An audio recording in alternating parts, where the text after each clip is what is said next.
पण ही प्रथा आणि परंपरेने चालतं. घटना तज्ञ बापट साहेब हे जेव्हा येतात टीव्हीवर तेव्हा बघतात तेव्हा मी ते मुद्दाम ऐकतो. आणि बरचसा कामकाज हे प्रथा परंपरेने करण्याची एक प्रथा होती ती लोप पावलेली आहे. सभापती महोदय 182 अन्वये हे निवड कशी लावायची सभापती महोदय ठरलेलं आहे.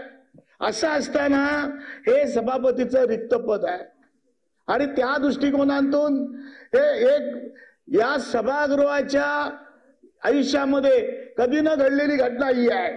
सन्माननीय जयंतराव पाटील, नाही मी माझं पूर्ण होऊन दे थोडं. मी काय म्हणतो, हे सभागृह संविधानाप्रमाणे चालायला पाहिजे ना. हे म्हणजे आणि अंतिम हा निर्णय आपला आहे. माझी विनंती आहे आपल्याला, या सभापतीची निवड लावण्याचा ठराव मी मांडणार आहे.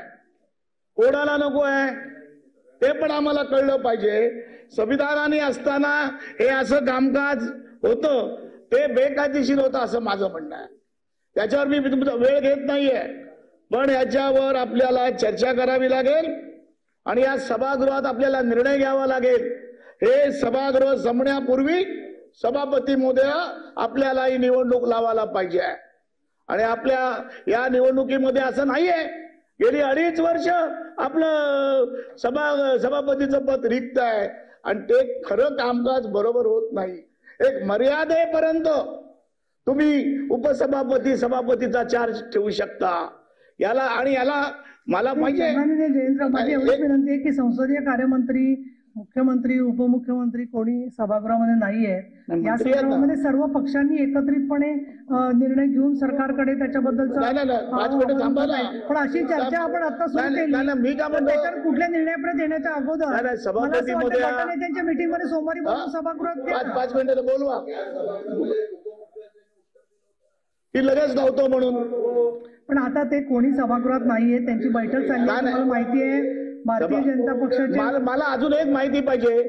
सचिव म्हणून या विधिमंडळाचं त्यांचं कर्तव्य आहे. हे पद रिक्त झाले त्यांनी राज्यपालाला नामदार राज्यपालांना कळवलं आहे का? आणि ते कळवलं असेल तर ते आम्हाला 1 तासामध्ये आम्हाला कळवावं. कळवलेलं आहे की नाही ते कळलं तर मग त्यांची जबाबदारी संपते, नाही तर मग त्यांची जबाबदारी येऊन राहते. ते आम्हाला माहिती 1 तासामध्ये मिळाली पाहिजे, ही माझी मागणी आहे. ठीक आहे भाई जगताप.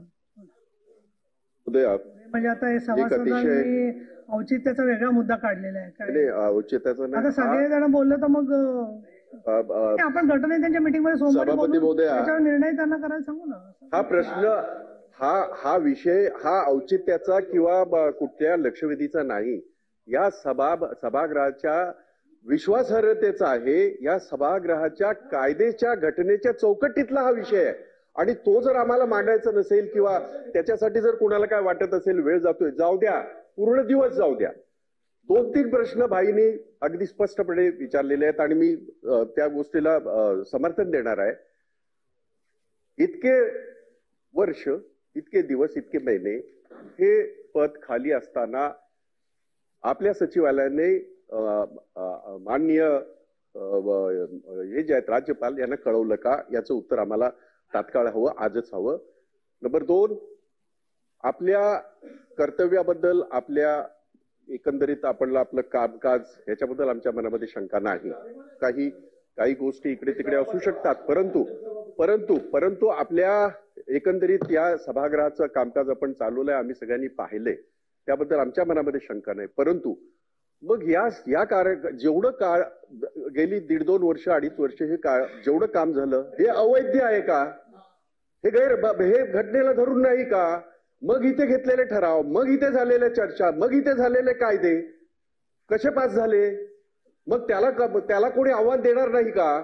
आणि म्हणून हा प्रश्न फक्त आणि उपमुख्यमंत्र्यांनी या सभागृहामध्ये इथेच सांगितलं होतं, तुमच्या समोर सांगितलं होतं, करून निवडणुका लावून टाकू. काय झालं? काय लावायला निघाले? एकदा म्हणजे इतकं सुद्धा गृहीत धरून चालणार नाही.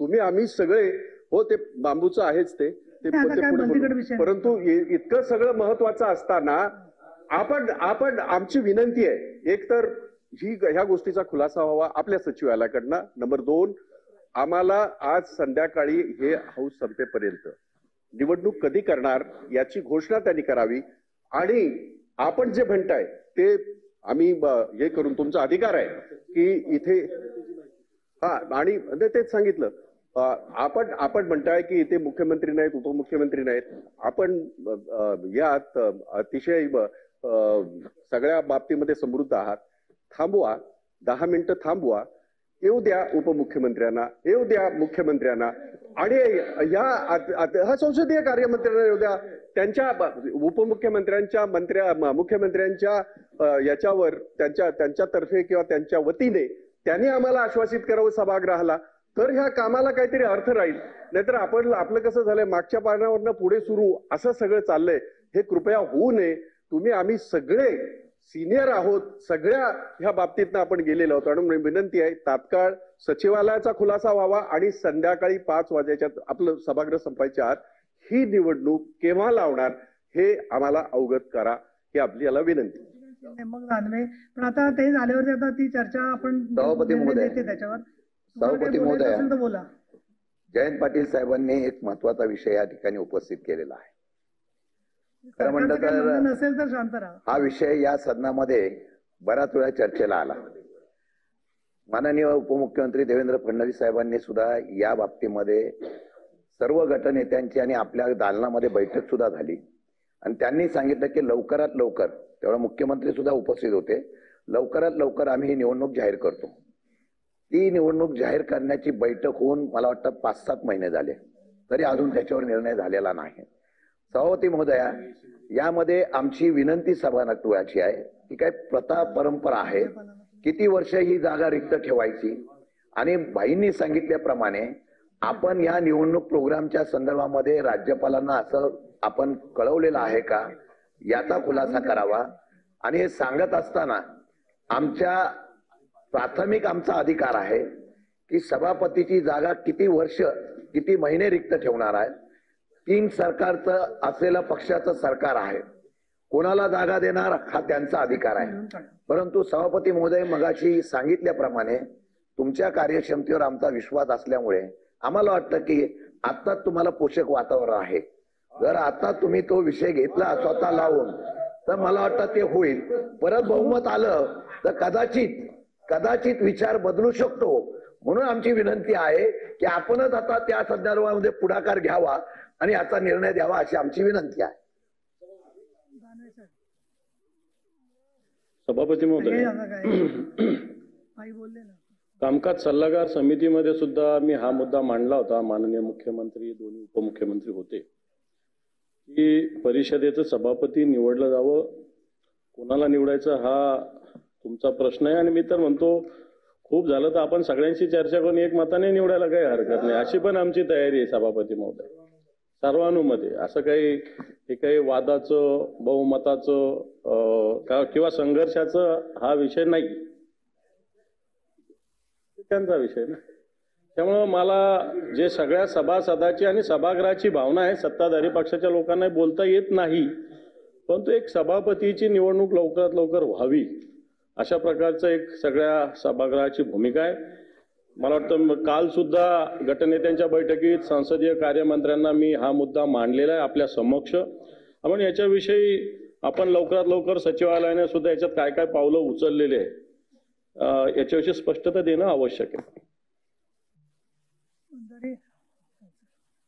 सभापती महोदय एकच मुद्दा त्याच्यामध्ये मला उपस्थित करायचा आहे की पीपल्स रिप्रेझेंटेशन ऍक्ट मध्ये ज्या पद्धतीनं राज्यातल्या किंवा देशातल्या कुठल्याही लोकप्रतिनिधीची जागा ही रिकामी झाल्यानंतर 6 महिन्याच्या आत भरण्याची तरतूद आहे आणि विशेष परिस्थितीमध्ये समजा जवळपास जर निवडणुका असतील तर त्या काळामध्ये तेवढं एक्सटेन्शन करण्याचं हे त्या अधिकार हे त्या इलेक्शन कमिशनला आणि सोबत त्या असणाऱ्या सरकारला आहे मग या विधिमंडळाच्या कामकाजामध्ये जे विधान परिषदचे नियम आहेत त्या नियमामध्ये सभापतीचं पद किती काळ रिक्त राहील आणि किती काळाच्या आत ते भरलं जाईल याची तरतूद नाही आहे का आणि जर असेल तरतूद आणि तरी हे पद भरलं नसेल तर मग त्याला जबाबदार कोण याचा सुद्धा खुलासा या निमित्ताने करावा ही विनंती धन्यवाद सन्माननीय सदस्य जयंतराव पाटील सन्माननीय सदस्य भाई जगताप विरोधी पक्षनेते अंबादास दानवे तसंच शशिकांत शिंदे श्री वंजारी यांनी अचानकच असा वेगळाच लक्षवेधी लावल्यामुळे खरं सांगायचं तर सरकार पक्षाचं जरा मला असं वाटतं गोंधळ उडालेला दिसतोय की ही लक्षवेधी काही स्टडी करून आलो नाही आपण. तर मला असं वाटतं की आम्हाला थोडा वेळ द्या. आज पूर्ण ऐकून घ्या. संसदीय कार्यमंत्री महोदय आज आता त्यांच्या काही तुम्हाला कल्पना आहे काही अपरिहार्य कारणामुळे 2 वाजेपर्यंत नाही आहेत. माननीय उपमुख्यमंत्री नाही आहेत. मुख्यमंत्री असतील त्यांच्याही कानावर जाईलच. माझा दोन्ही मुद्दे आहेत. एक म्हणजे तांत्रिकदृष्ट्या जे काही आपल्यावर बंधन आहे की राज्यपालांना कळवणं, संसदीय कार्यविभागाला कळवणं, ही सगळी मला सचिवांनी अवगत केले त्यानुसार त्यांना कळवण्यात आलेलं आहे. परंतु याचं लेखी सायटेशन किंवा लेखी उत्तर तुम्हाला आज मी सभागृह संपण्याच्या आतमध्ये देते. जिथे निर्णय होतो, आपण BSc मध्ये अनेक वेळेला हा विषय घेतला, हे खरं आहे. विरोधी पक्ष नेते बोललेले आहेत, अन्य सदस्यांनी लक्ष वेधलेले आहे आणि माननीय मुख्यमंत्री, माननीय उपमुख्यमंत्री, सभागृहाचे नेते आपले देवेंद्र फडणवीस, त्याच्याचबरोबर अजितदादा पवार, सर्व गटनेते सगळं मिळून याच्यामध्ये निर्णय होऊ शकतो चांगला. आणि त्या दृष्टिकोनातून माझी अशी विनंती आहे तुम्हाला की सोमवारी गटनेत्यांच्या मीटिंगमध्ये जर का या संदर्भात चर्चा झाली तर त्याच्यामध्ये तारीख काढणं किंवा त्यांचा निर्णय सकारात्मक होण्याच्या दृष्टिकोनातून नक्कीच उपयोग होईल. परंतु सोमवारी आपली विधान परिषदेचे फॉर्म भरण्याची शेवटच्या 2 तारखा आहेत, 1-2, तर त्या सगळ्या धामधुमीमध्ये सुद्धा मला असं वाटतं सरकारचे जे उपस्थित असलेले प्रतिनिधी आहेत ते सरकारचं त्याच्याबद्दलचं लक्ष वेधतील. आणि तुम्ही जे माझ्याबद्दलचं फार विश्वास व्यक्त केला त्याच्याबद्दल मी ऋणी आहे. आणि कधी कधी ज्या वेळेला सभागृहामध्ये असे प्रसंग येतात त्यावेळेला तुमच्या मनात माझ्याबद्दल किती सद्भावना आहे याची जाणीव मी नेहमी ठेवीन.